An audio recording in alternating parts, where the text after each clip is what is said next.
了，买了，都买了，没忘没忘，别催了啊，马上就到了。行，办公室见吧，先挂了啊，拜拜。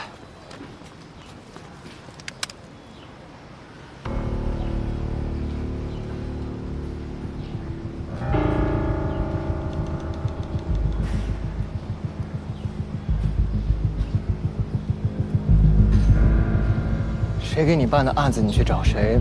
我就是个法医，你挟持我有什么用呢？法医就对了，找的就是你。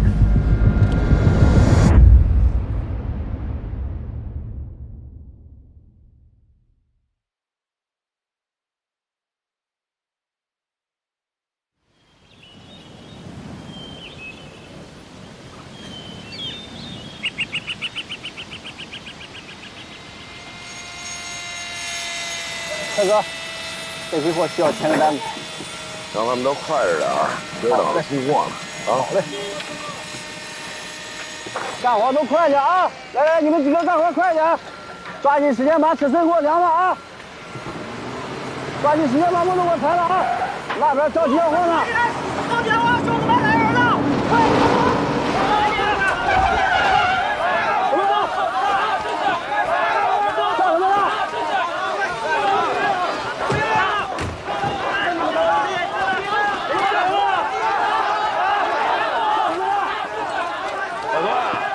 让这么多兄弟来帮我装木头啊！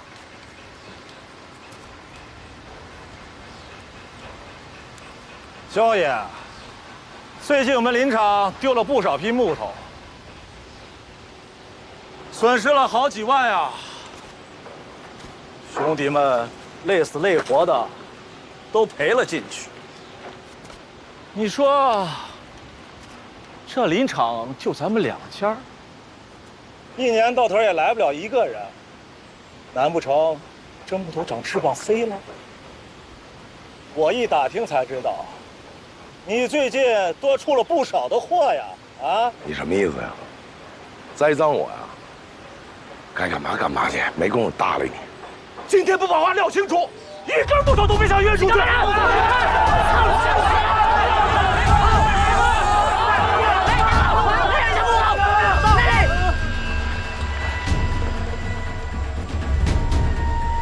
小子肯定是来偷木头的，给我抓住他！抓他！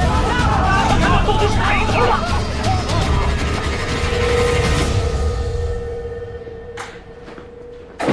市局刚才又来施压了，你哥那边怎么样？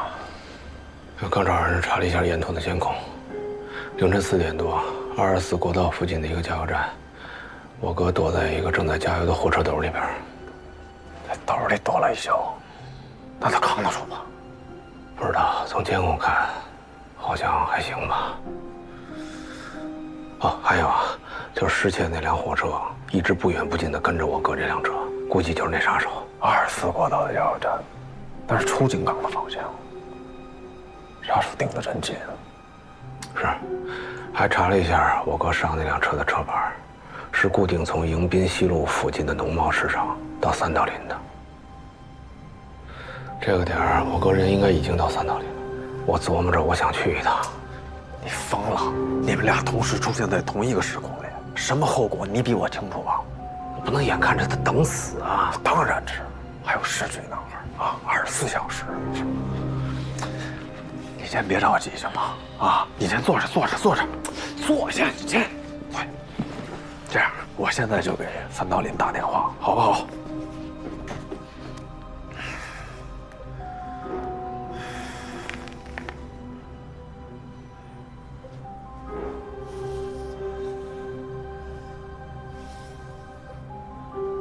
不行，哎，张队，是，哎呀，不是，我这打错了，打您那儿去了，不好意思啊，打不了啊，为什么呀？人要找到了，我说什么啊？关洪峰就在这坐着呢。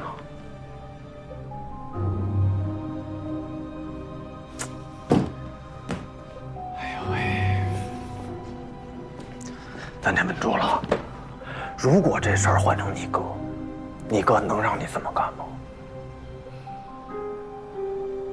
他肯定不同意你这么干吧？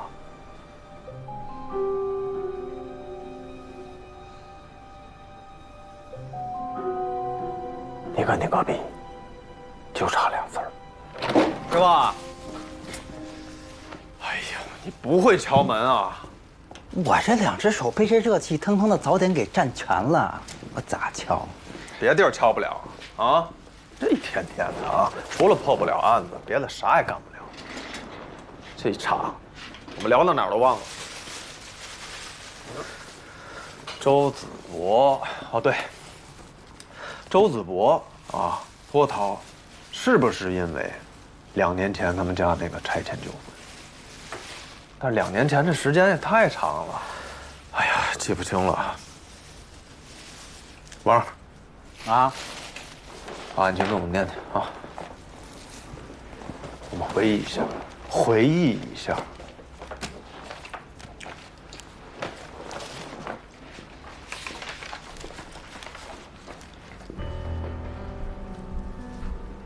2年前，周子博一家所居住的房屋面临拆迁问题，国土局就面积和价格给出了结算数据。开发商万国房地产集团委托宣府拆迁公司解决这片区域的拆迁，折腾了几个来回，本打算强制执行。执行当天，由于拆迁公司的工作人员吴某在周子博家门口对其母李云有个推搡动作，周子博当场与拆迁公司的人打了起来，因伤人被传唤至派出所，而李云被吴某推搡后，他女儿周子珊以及女婿陶军把他抬进屋里，但还是引发了心源性哮喘。急救人员赶来抢救，由于有大量的呕吐物堵塞在气管，李云在被送往医院前不治身亡。拆迁公司的人听说李云去世，想平息此事，便放弃追究周子博打人的责任。这时候，派出所也得知李云死讯，并以过失致人死亡电话传唤吴某。吴某还没来得及去，周子博就被放了出来。知道母亲死讯后，周子博赶去了拆迁公司，对吴某实施了报复性伤害。吴某的头部呢撞击在写字台上，颅内出血死亡。等咱赶过去的时候呢，地上躺了一个，旁边还傻站一周子博，还满屋的证人，案件可以说是再明白不过了啊。因为犯罪嫌疑人的死亡，对宣府拆迁公司的调查也就终止了。不过，在这个过程中，发现这家公司在该区域的拆迁过程中，涉嫌威胁、恐吓、勒索、寻衅滋事等诸多其他违法问题，所以就从另外一个角度立案调查。周子博故意伤害致吴某死亡案也拖了将近2年才宣判。我是觉着啊，周子博逃跑，去了银行和法院2个地点。无非就是3种情况啊，第一种就是图财，第2种想报复，第3种就觉得自己是被冤枉。哦，你觉得呢？我啥也不觉得。你2位边吃早点边分析案情，我先撤了。哦，那师傅，那个这待会儿开会我就先不去，我还得改剧本啊。师傅，这导演这活真不是人干。别人能休息，就我不能啊！我都连轴转了3天2宿了。你瞧瞧我这黑眼圈，你看我这黑，我走，再见！哎呀！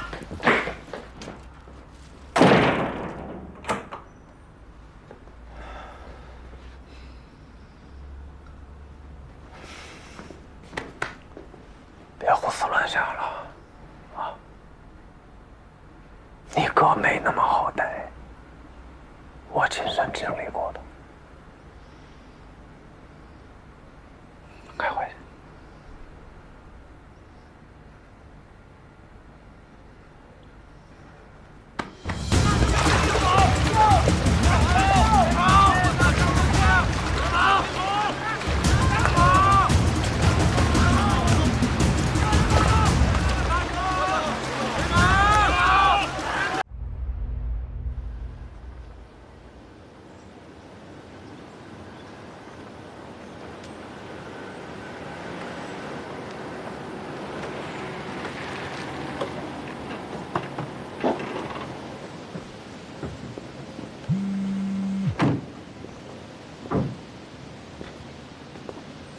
哎，怎么了？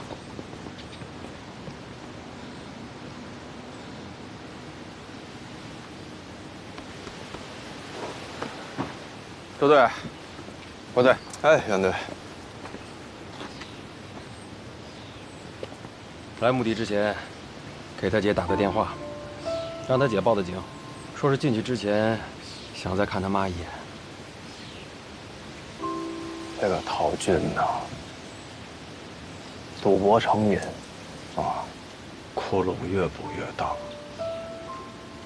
先是为了私占自家的拆迁款，害死了老太太。周子博进去之后又给他老婆买了巨额的保险，又搞出一场火灾。要不是周子山命大，这会儿已经用命替他还债了。你看看，周子博真的挺可怜的啊，费了这么大劲，最后反而给自己加了几年刑期。那也值啊，至少救了自己亲姐姐一条命。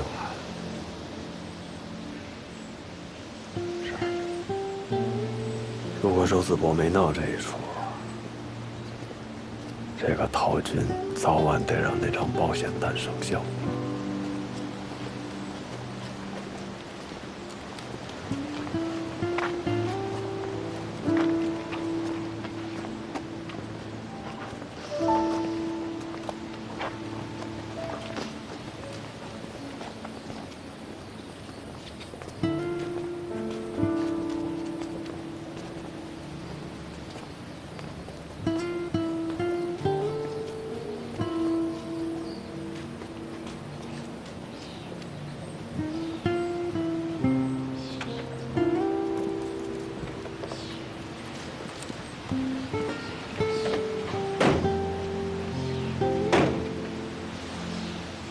剩下的事儿就不归我们管了。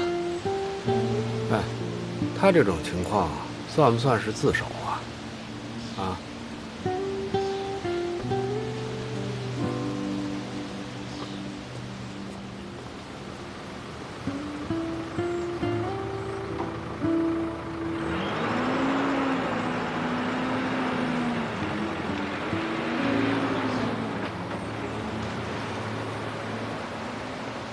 妈妈究竟要去哪儿？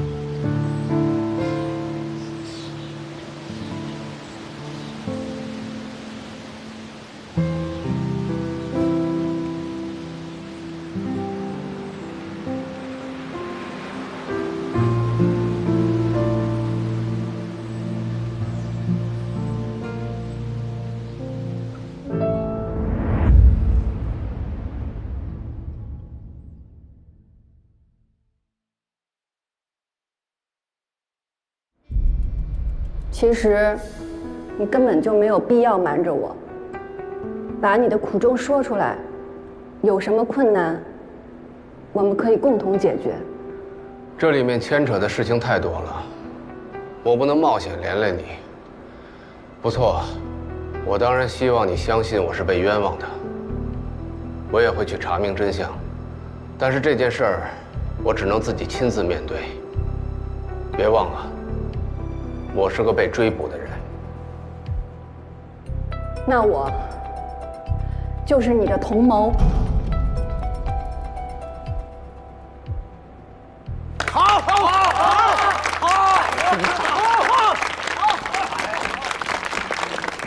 太精彩了！好，来，哎，我跟你们讲，你们所有人要是能像官队一样，我生老鼻子心了，拿奖了！是什么人？我以为谁呢？怎么成熊了？小徐穿不进衣服，将功就喜嘛，是不是？熊演的好不好？好，熊演好，好。长风迎接，长风迎接，长风迎接，长风迎接，长风迎接。喂，周子熊演的好啊！周队太帅了！就是跟你动手的那个女公安抓了咱们的兄弟，都已经放出来了。这么快？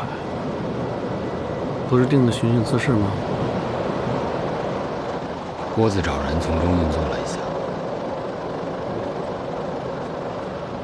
找到谁的门子？好像是安婷的妹妹。有印象。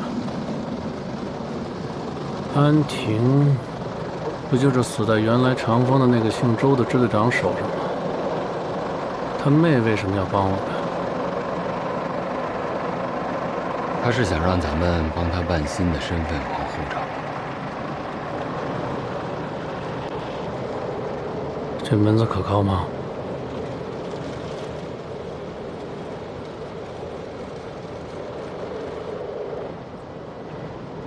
倒是可以试试的。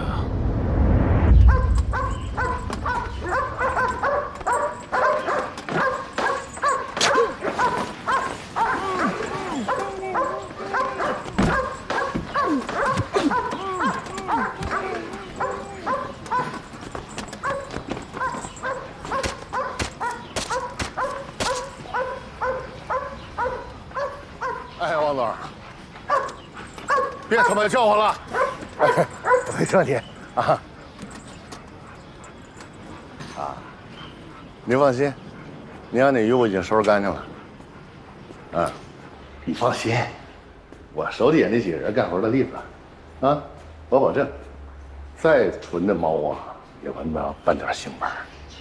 啊，哎，哎，好嘞，好嘞，好嘞，尾款收到了啊，谢谢啊，合作愉快，下次再这活儿找我。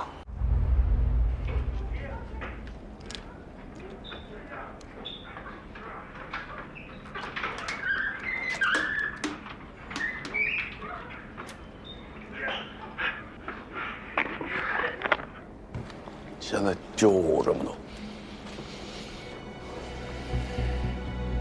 周世腾在营业厅能随时向外围汇报情况。这样，把我和宏宇的手机线路串到一起。啊，小意思。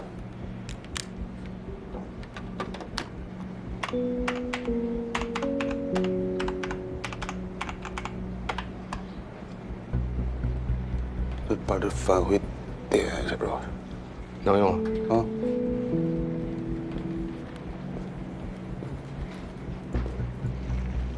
哎，曲队，又要麻烦你了。哟，这不我老弟吗？你说，想让你帮我找一个人。什么人？一个有能力指挥和召集绑架团伙作案的人。我只知道他姓严。根据车牌跟监控的比对，基本可以确认被绑架人就是伟东。伟东除了是地产公司的董事长，也是中金昆仑集团的一把手。中金昆仑集团也是咱们区里的明星企业。集团？嗯。他们除了房地产，还做别的买卖吗？从工商调查结果显示，中金昆仑集团旗下有多个子公司，涉及文化、拍卖、建筑工程、运输，而且这些子公司也都分别控股了另外的非关联企业的10几家公司。大买卖啊，怪不得一张口就要上亿的数据。这个伟东，个人情况我们还掌握多少？哦，嚯，他的个人资料。伟东51岁，看个人资料倒是没什么特别的，就是一个非常正常的商人，而且他的婚史跟家庭背景也都非常普通。父母健在，妻子比他小8岁，有1子1女，而且他好像本人也比较低调。怎么个低调法？说具体点。就是网上好像也查不到任何他参与的活动，也找不到他的采访，而且他也没有在区里的行政系统里担任任何兼职，连荣誉头衔都没有。而且他好像也没有参与过或者是自己办过任何的公益活动或者是慈善活动之类的。那是闷声发大财，还是踢出家挡箭牌啊？而且啊，我们刚和中金昆仑那边联系过，他们的反应是非常的快，说是律师跟会计已经在来的路上，并且明确表态愿意在配合咱们的工作基础上支付赎金，以及安抚好伟东的家属。完美啊！确实是完美。这么完美的可疑，确实是很少见啊。这伟东也过于反常的低调了。先不说这中金昆仑的反应速度和配合的态度，就光这一连串稀奇古怪的账号和赎金数额，就够值得让人怀疑的了。120160319，哎，我要把1给它抹了，2016年3月19号，我能这么理解吗？这是个新思路啊！赵儿，赶紧查一查啊！查一下，查查那天都发生什么事儿了。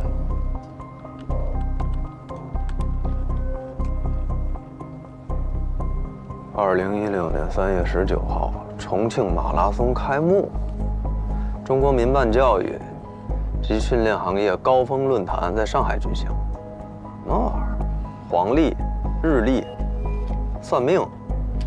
哎，还有一个问题啊，就这个前缀 CF 勾 Y 会是什么意思？哎，长发及腰。说正事儿。哎，查一下，看看能出来什么。长风家园。长风家园，把日期打上。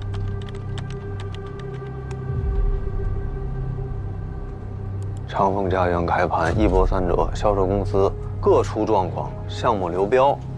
长风家园项目2家强劲投标单位全部被举报。